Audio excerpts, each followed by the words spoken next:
Hello friends, চিকু মাল্টিব্লগে আপনাদের সবাইকে স্বাগত জানাই। আজকে আপনাদের সাথে শেয়ার করব যে 1 বছরের বাচ্চাদের আপনারা কিভাবে মুরগির মাংস তৈরি করে খাওয়াবেন। তার জন্য প্রথমেই লাগছে একটা গাজর, একটা আলু, একটা টমেটো, আদা, পেঁয়াজ আর রসুন। তো আমি প্রথমেই আলু আর গাজরটাকে কেটে নিয়েছি, মাংসটাকে ছোট ছোট করে টুকরো করে নিয়েছি, আদা রসুনের পেস্ট করে নিয়েছি, টমেটোকে কুচি করে নিয়েছি এবং পেঁয়াজ কুচি করে নিয়েছি।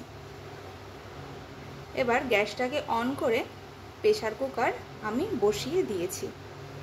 এরপর সামান্য সাদা তেল আমি অ্যাড করব।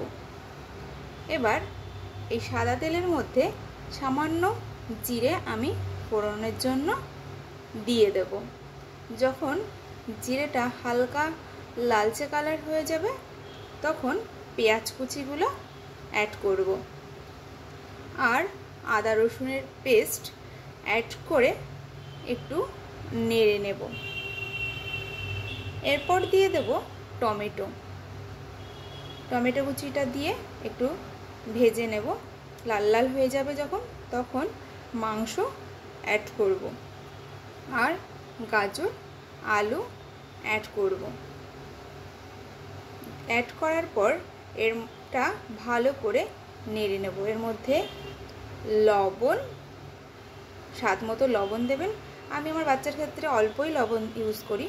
এবার একটু হলুদ দিয়ে ভালো করে নাড়াচাড়া করে নিতে হবে।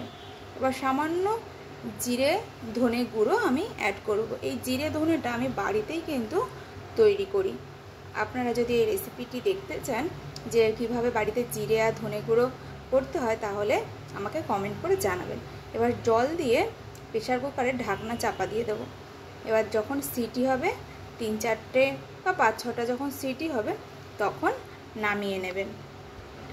দেখুন বন্ধুরা, আমার রেসিপিটি পুরোপুরি তৈরি হয়ে গেছে। এটা কিন্তু খুব স্বাস্থ্যকর এবং আমি কিন্তু আমার বাচ্চাকে 1 বছরেরও কম যখন বয়স তখন থেকে এটা খাওয়াই এবং ওর হজমে কোনো প্রবলেম হয় না। আপনারা কিন্তু এটা বাচ্চাদের খাওয়াতেই পারেন।